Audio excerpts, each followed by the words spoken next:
So ang devotion mga kapatid, ito yung magdadala sa iyo sa tuloy-tuloy na apoy. Pag tayo po, magbabasa tayo ng passage ng scripture sa Bible, at habang binabasa natin yon, kapag nakaramdam ka na ng kurot sa puso, sabi natin kurot sa puso, ibig sabihin, meron ng personal na mensahe sa buhay mo ito. Okay? Kapag may personal na mensahe na sa buhay mo, then ang gagawin mo ngayon, isusulat mo yung verse na yon at sasagutin mo yung tanong na lesson. Okay? Ano yung lesson na makita mo? Like for example, John 3:16. Okay? John 3:16. For God so loved the world that He gave His only begotten Son. Now, personal dapat ang pagbabasa nun. Ako po, nung dinivotion ko yan John 3:16, ganito sinabi sa akin ng Panginoon. For God so loved the world. Sakto, nung time na yon, meron akong nakainisan. Tapos nakalagay doon, sabi ko nung nagbabasa ako, bigla akong kinurot sa puso. Sabi, naku. Pero ipinakita sa akin ng Panginoon yung nakainisan ko.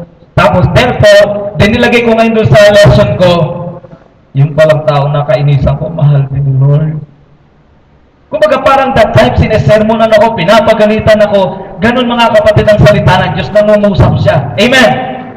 Buhay, kung babasahin lang natin siya na parang nilampasan, wala ang mababago sa atin. Pero pag devotion, ang mindset mo, tataniman ako nito ng aral sa buhay, eto ngayon, sabi ko, naku, yung palang taong nakainisan ko na ito, mahal din ng Panginoon. Parang sabi ko, parang labag sa kalooban ko. Pero yun yung lesson pinapagalitan ako ni Lord Number 2, and He gave His only begotten Son.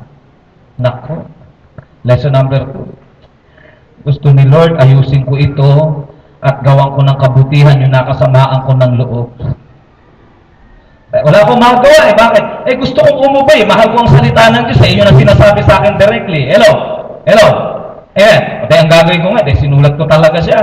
Sabi ko, pagdating sa application, kasi L, lesson, application, prayer. Pagdating ko sa prayer, sa application, lesson, mahal pala ni Lord yung nakainisan ko. Pangalawa, gusto pala ni Lord na gawan ko ng kabutihan yung nakasamaan ko ngayon.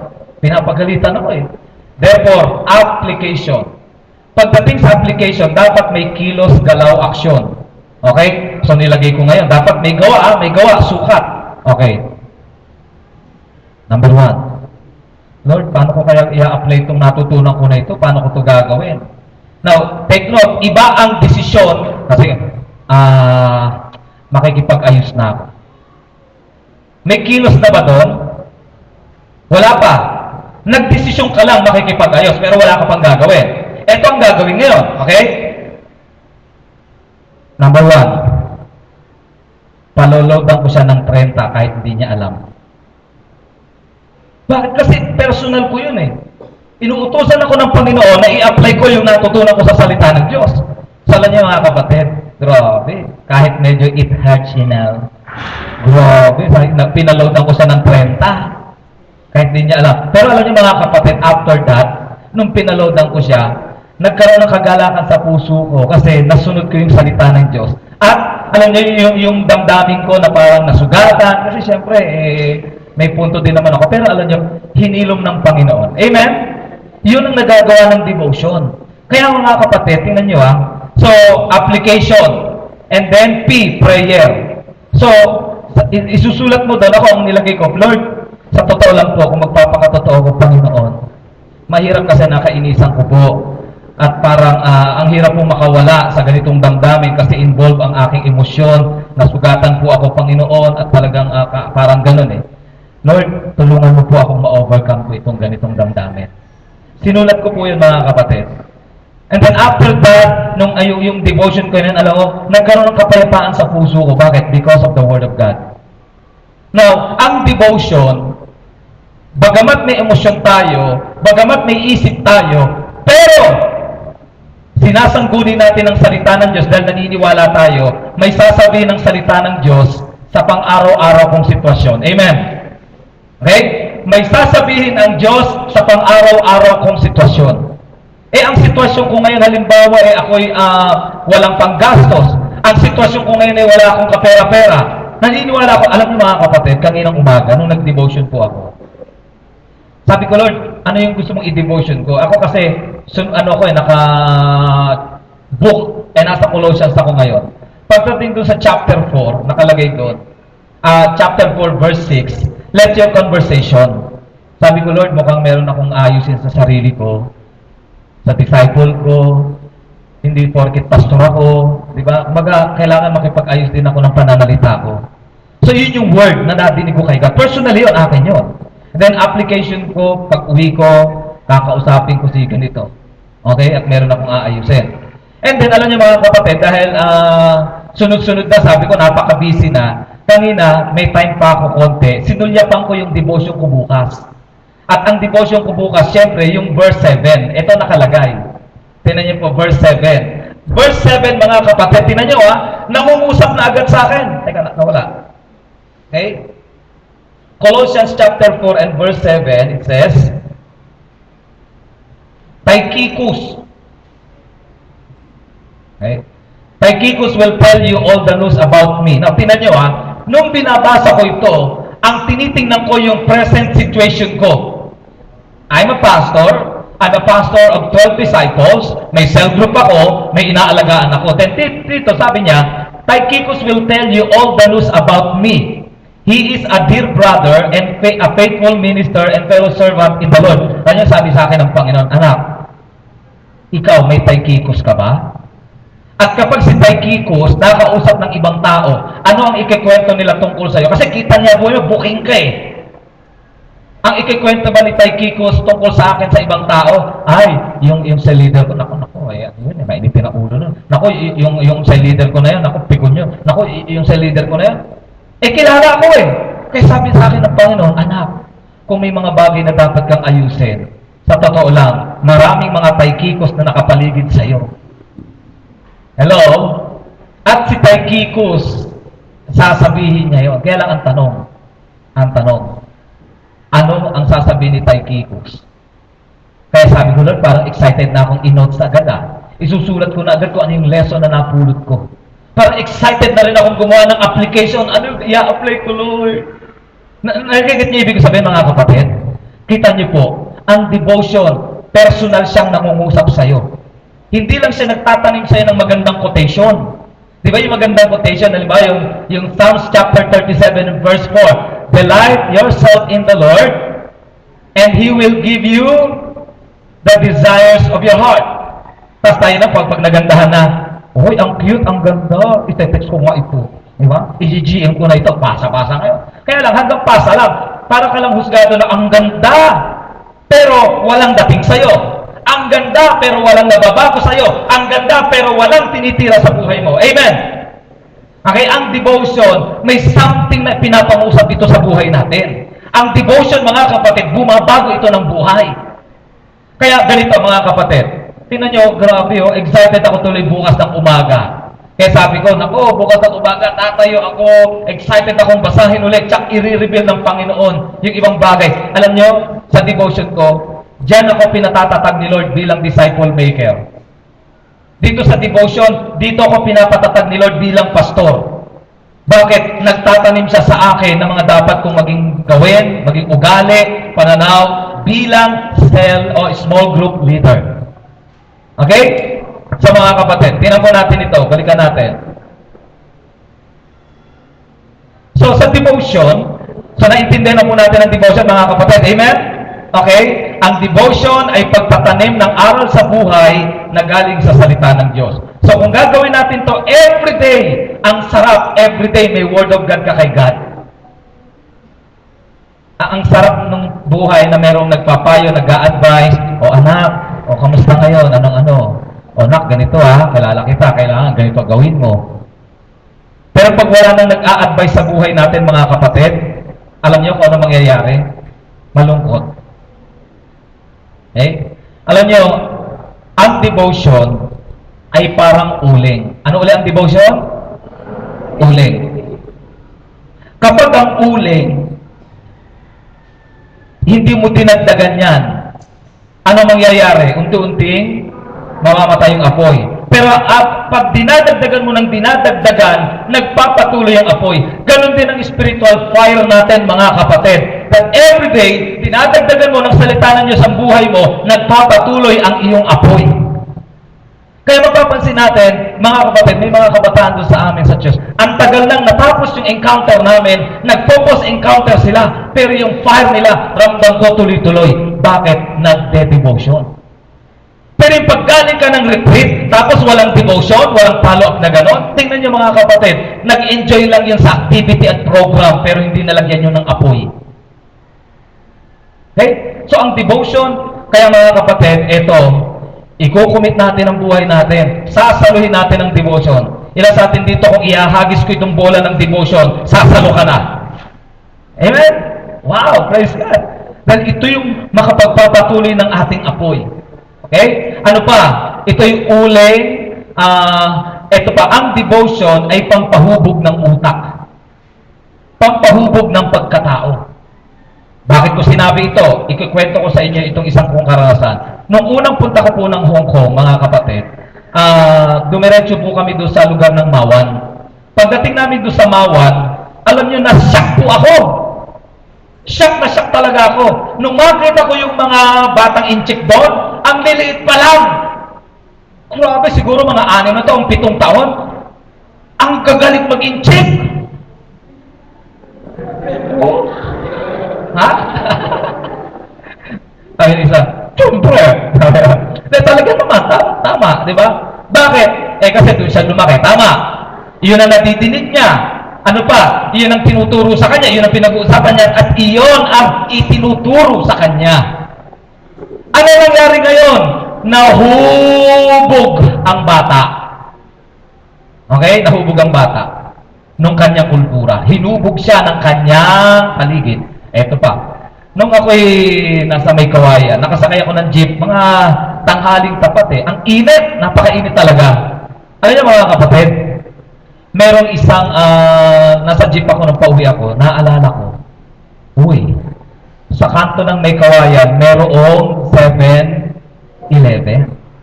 Sabi ko, naku, ang sarap bumili ng paborito kong yung nagyayelo, Slurpee ngayon. Bibili ako nito, sabi kong gano'n. At susulitin ko itong mabuti. Yun ang sabi ko, susulitin ko talaga ito. Pagpasok ko doon, kuha ko ng baso, nilagay kong gano'n. Kalahati lang muna nilagay ko. Pagkatapos, tinaktak ko, tak. Grabe, naging 1/4. No? Siyempre, hangin lang naman yun di ba? Kaya gano'n. So, tinaktak ko talaga, pinagtsaga ko, tak yun. Dapat siksik. O, ito ngayon, tapos nilagyan ko ulit, pinuno ko na siya. Tinaktak ko ulit, naging kalahati. Sabi ko, wow. Kaya kada bibili po ako, tinataktak ko yun Ito ngayon. Bumili ako. Ngayon, ginawa ko, humingi po ako ng takip. Di ba may takip yun, yung pag ganon. So, ginawa ko, tapos may bilog dun sa ibabaw. Doon ko tinapat yung nozzle ngayon. Pinuno ko siya. Sabi ko, sakto ang ganda nung pagkaka-solid nung yung slurpee ngayon. Ang ginawa ko, nilagay, tinanong-ganong ko muna, ang taas. Pagtapos, nilagyan ko ulit. Sabi ko, sayang ako ka pa naman, di ba? Kasama na yon. Kasama na yon, siyempre, di ba? O, eto ngayon. Nilagyan ko ng straw. Pagkatapos, sabi ko, hindi ko to iinumin dito sa loob kasi walang thrill. Kailangan dun sa labas, mainit, tatapatan ko ngayon. O, eto ngayon, lakad ako. Excited talaga ako inumin. Paglabas ko ng pintuan, may mga batang marurumi, yung mga batang kalabit penge. Kuya, akin na lang yan. Parang gano'n. Paglabas ko gano'n, sabi niya, kuya, akin na lang yan. Sa loob-loob ko, hindi ko pa nga iniinuman, akin na lang. Hindi. Sabi ko gano'n. Parang bata tuloy ako. Eto nangyari. Alam niyo, yung bata, minura ako. Dinuraan ako, nagtatakbo ng malayo. Walang ganti. Nakatakbo. Pero etang po to, sabi ko, ba't kaya ganito mga ugali nitong mga batang ito? Yung ugali nila asal, no? Kaya mga kapatid, sabi ko, anong tawag doon sa ganong asal? Kasi lumaki sa kalye, kaya asal kalye. Bakit? Nahubog siya ng kalye. Panyo, tayo bilang mga mananampalataya, maraming pwedeng humubog dyan sa kautakan mo. Maraming pwedeng humubog dyan sa isipan mo, sa puso mo. Pwedeng hinubog ka ng aklat. Nakakita na kayo ng taong hinubog ng dictionary? Yung kada magsasalita ka, kinokorek yung pronunciation mo? Oh, may beautiful. Hindi. Beautiful. Uy, magkita tayo sa quadrangle. Hindi. Quadrangle. Lahat na lang nasabihin ay kasi nga hubog diksyonary yung utak eh. Di ba? Meron pa yung hubog ng lola niya. Lagi mo didinig, ay, sabi ng lola ko.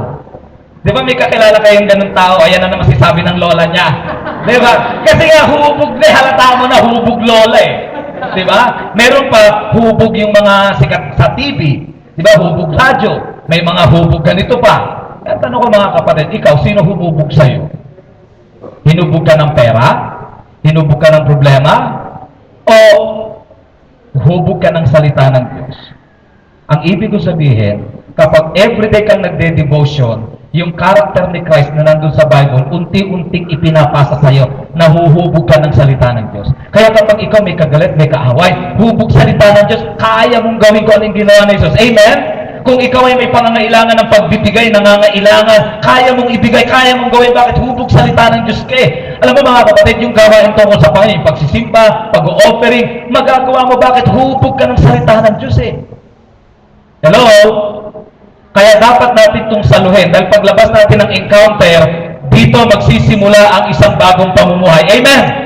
Magsisimulang sumibol ang bagong ikaw. Oo, ngayon wala pa. Pero may tanim na. Sabi mo sa katabi mo, may tanim na. Diba? Dahil may tanim na, paglabas ko, magde-devotion ako kasi ang huhubog sa akin ang salita ng Diyos. Hindi lang yung preaching ng kahit na sino dyan, kundi everyday, yung devotion, yung salita ng Diyos, ang magtatanim sa puso ko at sa utak ko ng tamang kultura. Amen? Salita ng Diyos. Mabuting bagay na may mga ginagamit na taong nagsasalita sa buhay natin. But I tell you, mga kapatid, kung meron mang hindi nagkakamali and perfect, walang iba kundi ang salita ng Diyos. Amen? Mga kapatid, kung gusto nating maging matatag ang buhay natin, gusto natin magpatuloy yung fire na tinanggap natin at hindi ito pang 2 buwan lang, magpapatuloy ito kapag nag-devotion ka everyday. Alam mga kapatid, ako po'y may notebook. Okay? Sa devotion, dapat po meron kang mga steps mga kapatid. First, ito mga tips na lang naman ito. First, realize that personal devotions have to be a choice. Sabi natin, choice. Pag sinabi natin choice, pinili mo yon, hindi iniuutos sa'yo. Okay? Hindi ito ni-require sa iyo. Kaya lahat ng mga nag-encounter, mga kapatid, hindi ka magde-devotion dahil inutos sa iyo. Dahil pinili mo ito. Kaya, ang point ngayon, it is your choice kung sasaluhin mo ito. Kung naniniwala ka na ang salita ng Diyos ay huhubog sa iyo ng magandang buhay, kaya lang, it depends upon your choice. Kasi paglabas mo ng encounter at hindi mo ito naging choice, gagawin itong rule sa buhay mo. Mga kapatid, ang hirap ng rules na ito kapag hindi mo choice ang itinatakda sa iyo. Ayun, pastor, tatanungin niyo ba yung devotion ko? Kasi nga hindi mo naging choice, kaya ganun eh. Okay? Now, mga kapatid, bakit? Ang devotion, babaguhin tayo. Ang tanong mga kapatid, ang pagbabago ba dapat inuutos o tayo na dapat nag-i-initiate nito? Tayo na dapat eh, di ba? Yung, dapat mabait ka. Ako, wala pang nag-uutos sa akin eh. Diba? Pero pag ikaw nagpakabait ka, ang tanong ko, sino makikinabang? Ikaw o yung kapitbahay? Ikaw din. Diba? So yung mga kapatid, realize that first, ito pag-uusapan natin, kaya lang dapat maging choice mo ito. Hindi ito iginiit dahil nasa UMC daw ka, hindi ito iginiit dahil sa kung ano pa man. Wala mga kapatid, ang point, kailangan mo to, huhubugin ka nito. Kung Kristiyano ka, then ito ang dapat na ginagawa. Number 2, do devotions as soon as you wake up. Kanina, pagising ko ng umaga, sabi ko, Lord, excited. Lagi kong katabi yung Bible ko, notebook, and ballpen. Sabi ko, Lord, wow, nakita ko yung devotion ko. Lord, excited. Binuksan ko talaga siya. Gawin na natin, kasi pag may nauna pang iba, busy na agad tayo. Diba may mga Kristiyano, so totoo lang, lahat tayo busy. Yung paggising mo, yung mga nanay nga, pagising, pagbilang ng mata. Yung sandok, nasaan yung sandok? Diba? Kita nyo, busy na agad yun. hindi ka na makakapag-devotion pag inuna mo yung sandok. Diba? Inuna mo yung wales. Kaya dapat paggising pa lang, do devotion na. Amen? Okay? Do devotion as soon as you wake up. Number 3, have a set place. Magkaroon ka ng isang magandang lugar na kung saan panatag kang makakatagpo mo ang Panginoon. Kasi yung mensahe ang importante doon, mga kapatid. Yung mensahe na ibibigay sa inyo, Lord, ino-notes mo yun.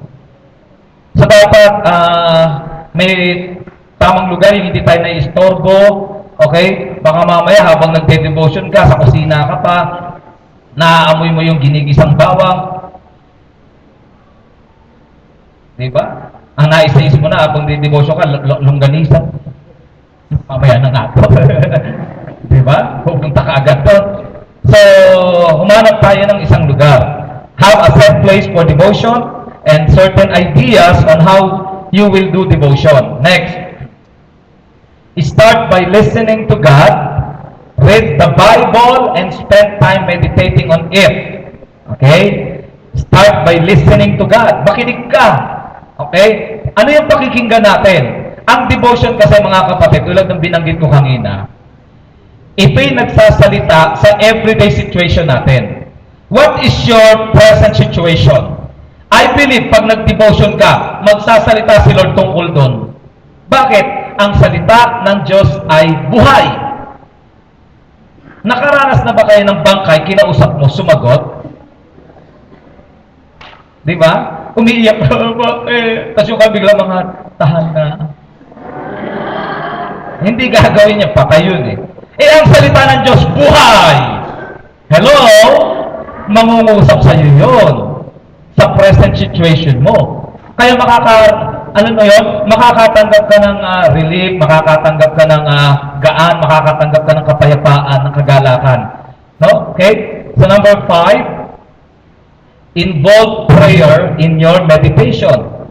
Involve. Samahan natin, Panginoon, tulungan niyo po ako na mai-apply ko itong bagay na natutunan ko ngayon.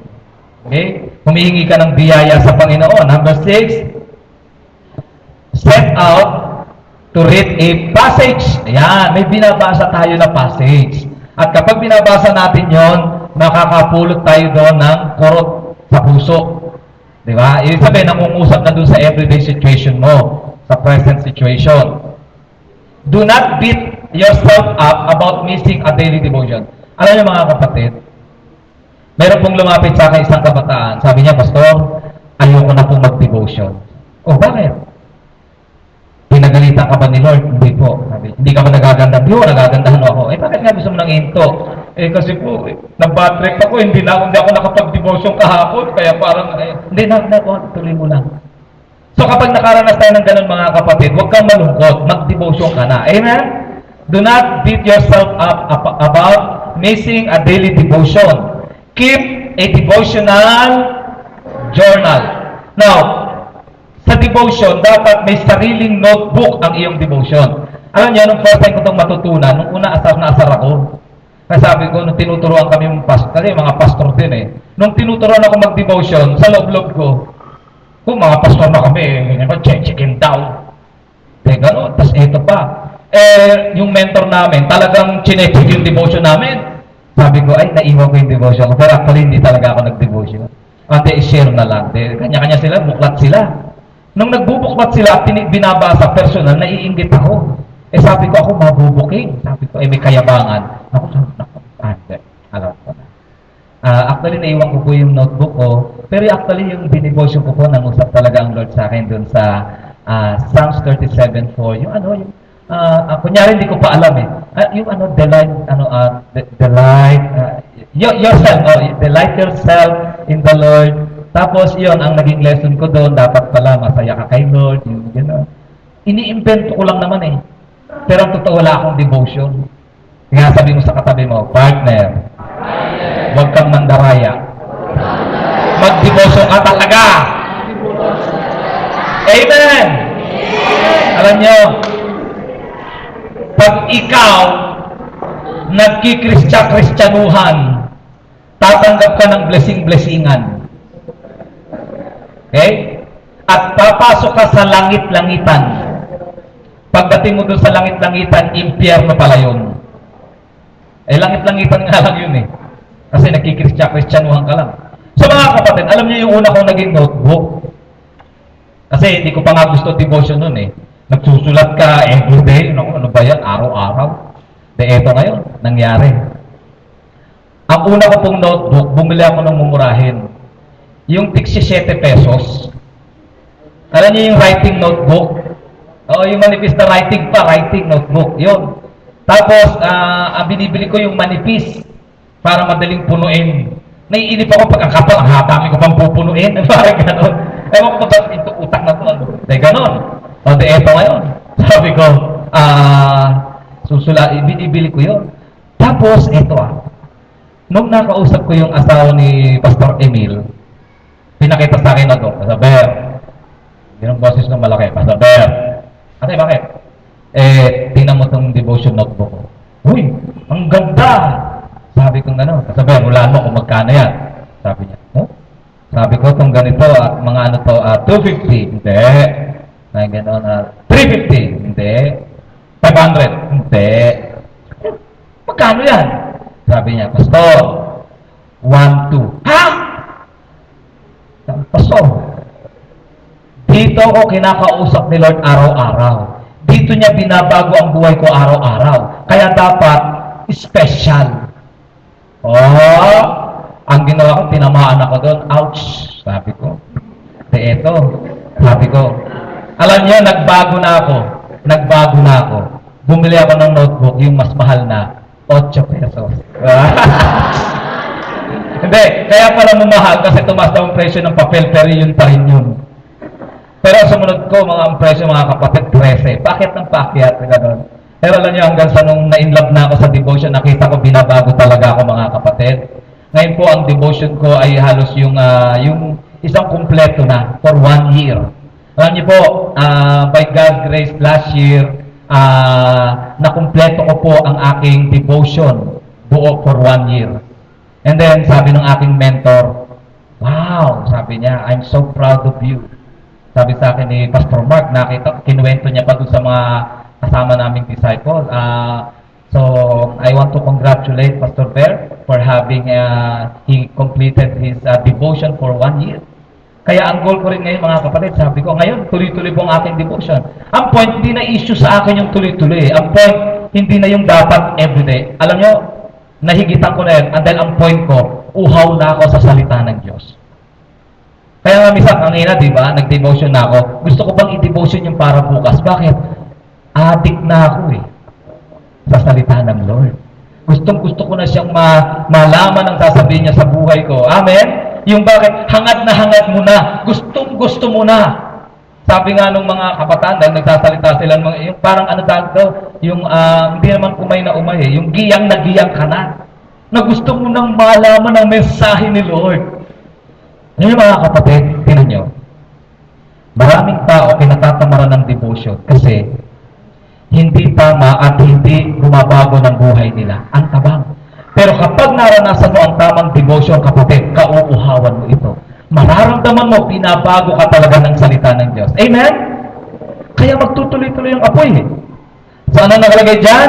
Keep a devotional. Okay, ilan sa atin dito? Wala ka pang devotion notebook, taas ang kamay. So, paglabas, ang unang gagawin, bumili ka ng sarili mong notebook. Kaya lang, kung wala ka pang Bible, dapat bumili ka ng Bible. Okay? Pero nakita ko, ang dami yung Bible dito. Okay? So, may mga pagpapala na binibigay. Ako nga rin, nakinabang sa Bible. Naiuwi ko yung Bible. Kaya yung mga disciples namin, grabe, gamit na gamit yung mga Bible doon. Minsan nagkakaubusan doon. Bakit? Talagang gustong-gusto nilang mag-aral ng Bible. Mga kabataan yun. Mga kapatid, kasi naramdaman nila na bumabago talaga ng buhay. Naramdaman nila. Okay? Next. Sabay-sabay natin basahin. Malinaw at malakas. 1, 2, begin! Okay. May mga question. Anong pagpapala ang ibibigay sa akin ito? Okay? Ano yung mga promise to claim? Ano yung mga gagawin ko? Action? Okay? May kasalanan ba akong iiwasan? Okay? So mga kapatid, naniniwala po ako, yung mga gabay na yan, no? Kailangan sinasaliksik natin, may mga pagpapala ba ako na dapat angkinin? Promise to claim. Sin to avoid. Okay? At yung mga lesson na magpapakatag sa akin. Diba? Number 10, and last, enjoy the relationship. Enjoy the relationship. Pag sinabing enjoy, mga kapatid, ang pagdidevotion ay hindi lang pag-journal. This is your relationship kay God. Bakit? Kasi ang Diyos ng mga Diyos, direktang nakapagsasalita sa buhay mo. Amen? Okay? So, nga po, taas natin ang ating dalawang kamay. Ipatong sa balikan ng katabi natin at ipag-pray mo siya. Come on, just pray for him. Come on, pray for her. Lord, tulungan mo siyang maging matatag sa iyo, Panginoon. Come on. Lord, bigyan mo siya ng uhaw. Lord, hanap-hanapin kanya, Panginoon. Mag-commit siya sa pagdidevotion siya. Ito matag, Panginoon. Tulungan mo po, Panginoon, itong kapatid ko na ito. Hallelujah. Amen. Amen. Praise God.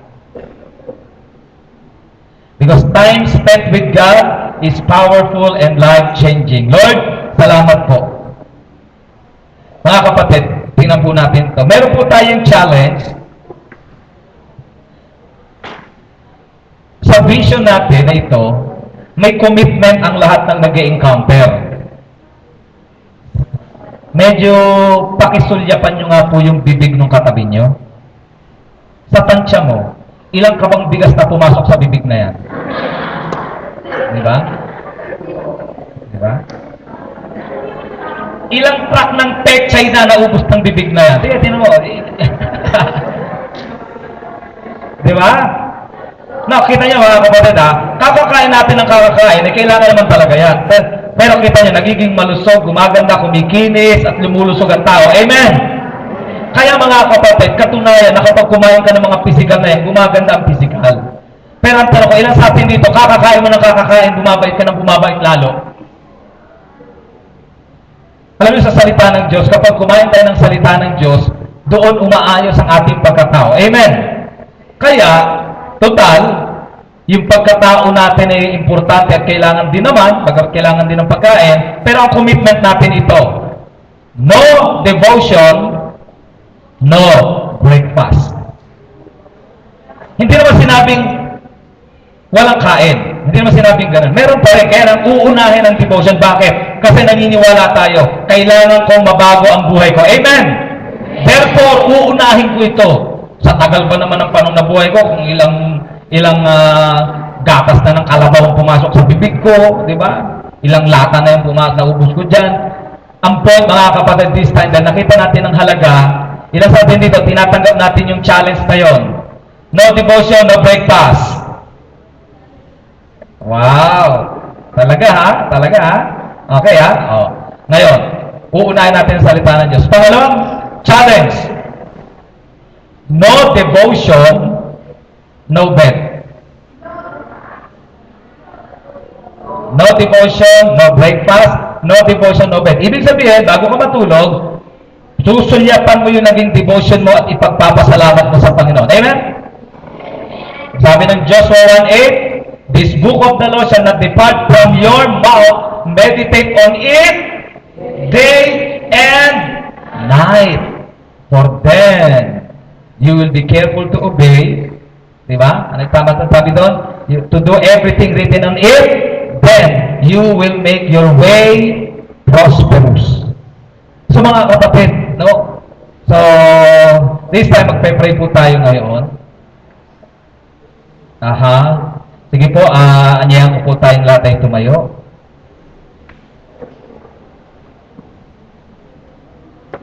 At sa pagpe-pray natin, mga kapatid, may tanong, ilan po sa atin dito nakapunta na po kayo sa dagat? Wow, okay. Sa beach. Kasi kaya ko tinatanong, tinan niyo po itong kanta. Alam niyo ba itong kantang to? Okay. Ilan sa inyo dito nakakita na kayo ng alon sa dagat? Okay. Ilan sa inyo nakakita na ng alon, huminto kasi napagod? Wala. Ilan sa inyo dito naniniwala na kapag nag-commit ka ng buhay mo sa Bible, mababago buhay mo? This time, i-connect natin sa dagat. Ilan sa atin dito, i-commit mo yung buhay mo sa devotion nang hindi ka mapapagod dahil everyday gagawin mo ito. Wow! Praise God. Sige po, puri natin ito. Awitin natin itong awitin na ito. I-commit natin yung buhay natin. Hallelujah.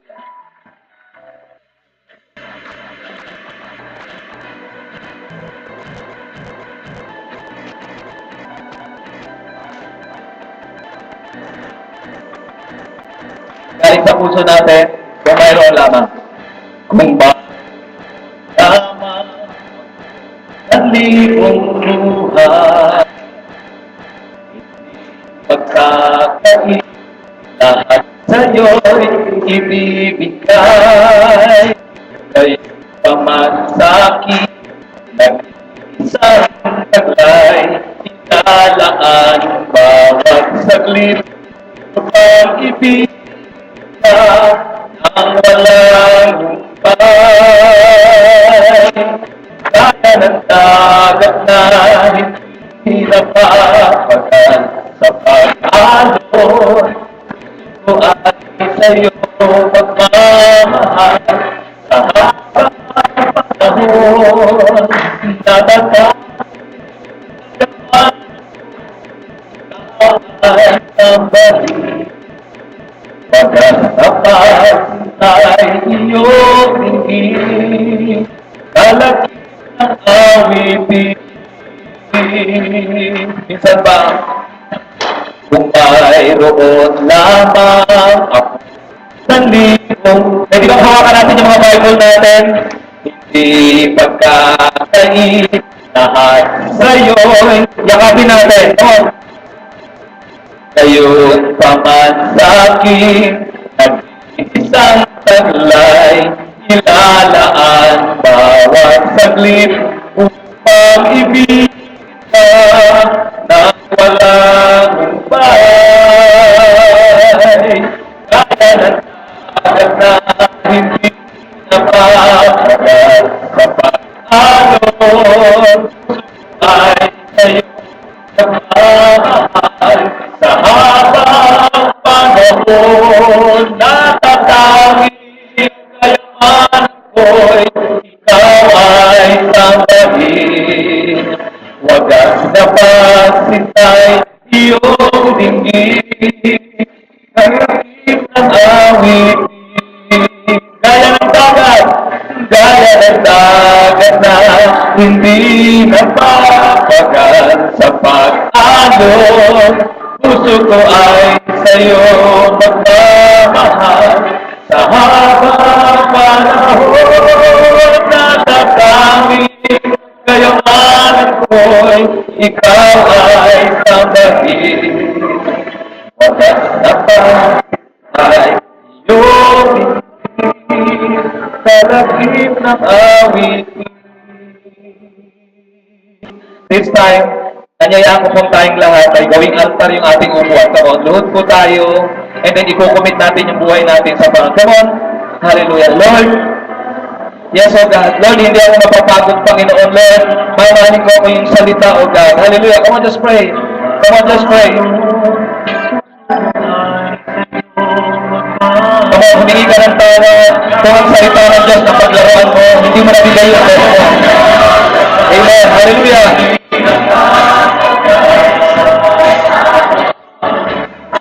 Yes, O God. That's right. Come on.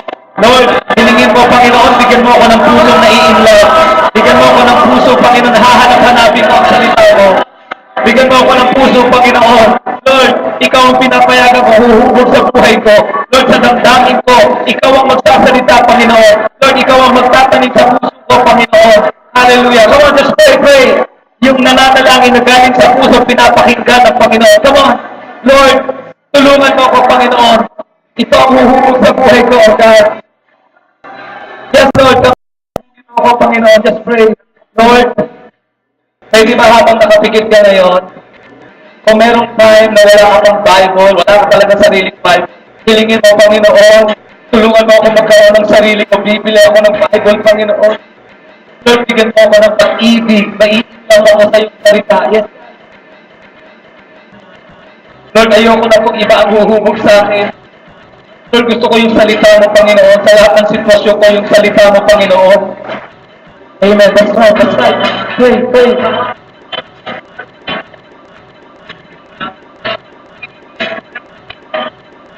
Hallelujah. Wagas na pagsintay iyong dinggin, talakik ng awitin. Yes, God, hallelujah. Amen, that's right, that's right. Glory to God. Hindi pagkakait lahat sa'yo'y ibigay, gayon pa man sa akin. Yes, Lord, nagpapasalamat po kami sapagkat binigyan niyo kami ng pagkakataon, Lord, na i-commit sa'yo ang ating mga at ngayon mga naisama-sama kami na mananalangin ang commitment, Panginoon, na nagsasabing ikaw ang nais namin ang bawat Hallelujah. Pwede po tayong tumayo ngayon. Praise God. This time, Ipe-pray po natin itong prayer of commitment na ito. Sabay-sabay natin sasabihin sa ating Panginoon. Hallelujah. Pwede ba natin sabihin muna ito? No devotion, no breakfast. No devotion, no bed. Once ready, begin. No devotion, no breakfast. No devotion, no breakfast. Lahat ng kababaihan. No devotion, no breakfast. No devotion. Yung kalalakihan. No devotion, no breakfast. No devotion, no breakfast. Lahat tayo. No Devotion, no breakfast. No devotion, no break.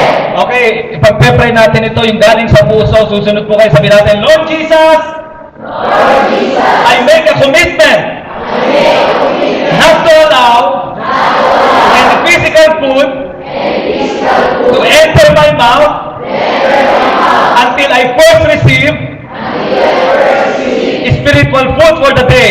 spiritual food for the Isa pa day. yung mas malakas. Lord Jesus, Lord Jesus, I make a commitment I make a commitment not to allow not to allow any physical food any physical food to enter my mouth to enter my mouth until I first receive until I first receive spiritual food for the day.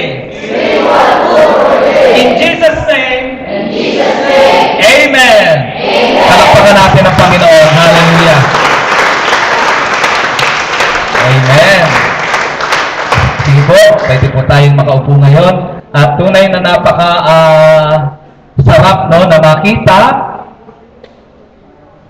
Wow. Na makita na ang huhubog sa ating buhay at pagkatao. Okay? So this time, ano yung unang sinalo natin ngayong araw na ito una? Si Christ, ang ating model. Number 2, magbabantay, pag-iingat sa ating pakikinggan at panonood. Number 3, mag-iingat sa mga kasalanang sexual. Number 4, devotion. Number 5, ito pag-uusapan po natin. Financing the vision. Okay, financing the vision. Okay, saglit po.